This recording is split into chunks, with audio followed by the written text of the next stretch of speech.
చంద్రబాబు నాయుడు గారికి కోపం వచ్చింది.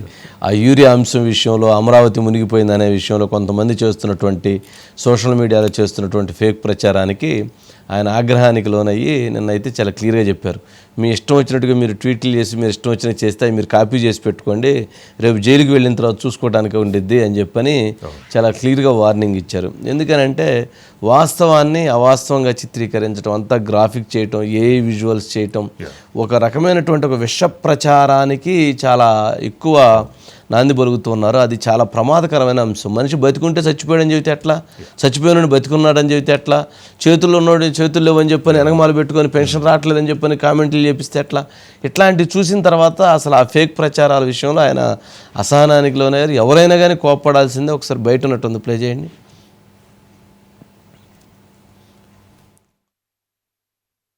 ఇది ఫేక్ న్యూస్, ఇది రియల్ న్యూస్ అని ఫోటో వేయాలి. ఇది మా పని చేయాలన్నా ఎలాంటి తప్పుడు రాజకీయాల మీద అనునిత్యం వివరణ ఇవ్వాలి. మేము చూస్తూ పోస్టులు పెట్టుకోవాలి ఎవ్రీడే. ఇదే పనే. కబద్దారు, జాగ్రత్తగా ఉండండి. ఎంతవరకైనా వెళ్తాం. మొన్నటి వరకు ఆడవాళ్ల పైన పడ్డారు, క్యారెక్టర్ అసాసినేషన్ చేశారు, రాజధాని పైన పడ్డారు. ఇప్పుడు ఇలాంటి తప్పుడు పనులు చేస్తారు. దీనికి కూడా ఏం చేయాలో ఆలోచిస్తాం. ఒక చట్టాన్ని తీసుకొస్తాం. డబ్బులు ఇస్తారు కాబట్టి మేము పెడతామంటే మాత్రం కుదరదు. మళ్ళా వాళ్ళు వచ్చి మిమ్మల్ని కాపాడలేరు. ఏ ఒక్క రైతు మాకు ఎరువులు లేదనకుండా చూసుకునే బాధ్యత మీది. అదే సమయంలో ఎక్కడన్నా కానీ ఎరువులు లేదంటే నేనే అక్కడికి వెళ్తా, నేను అక్కడ చూస్తా. మా వాళ్ళ తప్పుంటే యాక్షన్ తీసుకుంటా. కావాలని ఇలాంటి న్యూస్ చేస్తే వాడిని తీసిపోయి బొక్కలో పెట్టి అక్కడి నుంచి పనిష్ చేస్తాం. రైట్. యూనివర్సల్ చక్కగా చెప్పాల్సినంత ఆయన చెప్పేసాడు. యాక్షన్ అయితే మొదలైద్ది. మన ఏపీ వాసులకు మాత్రం గుడ్ న్యూస్ చెప్పారని చంద్రబాబు నాయుడు గారు.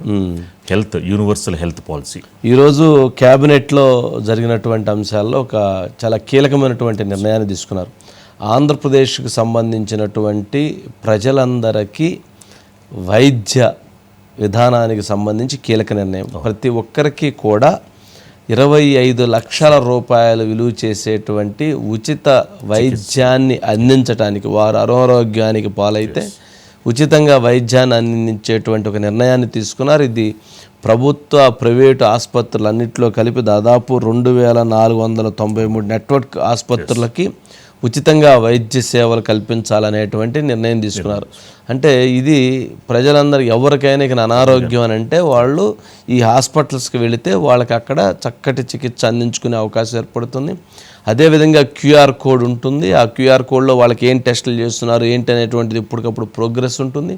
అదేవిధంగా ఇంకొక కీలకమైనటువంటి నిర్ణయం ఏంటంటే ఇది ఎవరికైనా సరే, అందుట్లో ఆస్తి ఉన్నవాళ్ళు, ఆస్తి లేనటువంటి వాళ్ళు అందరికీ వర్తించే విధంగా. ఎందుకనంటే ఎవరైనా కానీ అబోవ్ మిడిల్ క్లాస్ ఉన్నటువంటి వాళ్ళు ఎక్కడో బయటికి వెళ్ళి చేయించుకుంటారు, వాళ్ళు ఇక్కడ ఎట్లా చేయించుకోరు. ఎవరైతే మిడిల్ క్లాస్ ఉన్నటువంటి వాళ్ళందరికీ కూడా చాలా ఉపయోగపడుతుంది, చాలా సౌలభ్యంగా ఉంటుంది. అవును. యూనివర్సల్ హెల్త్ పాలసీకి ఏపీ కేబినెట్ గ్రీన్ సిగ్నల్. ఆర్థిక స్థితిగతులతో పని లేకుండా పౌరులందరికీ ఉచిత ఆరోగ్య బీమా. ఒక్కో కుటుంబానికి ఏడాదికి 25 లక్షల రూపాయలు ఉచిత చికిత్స. ఇది 2493 నెట్వర్క్ ఆసుపత్రులు ఉచితంగా వైద్య సేవలు, 3257 చికిత్సలకు ఉచితంగా వైద్యం. ఇందుట్లో ఆదాయంతో పని లేకుండా రాష్ట్రంలో ఉన్న పౌరులందరూ అర్హులే. ఆరోగ్యశ్రీ ప్లేస్లో ఉచిత ఆరోగ్య బీమాని సూచించిన పవన్ కళ్యాణ్ గారు. ఎన్నికల ముందు కూటమి హామీ, నేడు అమలు దిశగా నిర్ణయం. ఇది ఓవరాల్గా. పార్సారథి గారు బయట ఉంటే ప్లీజ్. హెల్త్ డిపార్ట్మెంట్ చేసిన ప్రతిపాదనను కేబినెట్ ఆమోదించడం జరిగింది.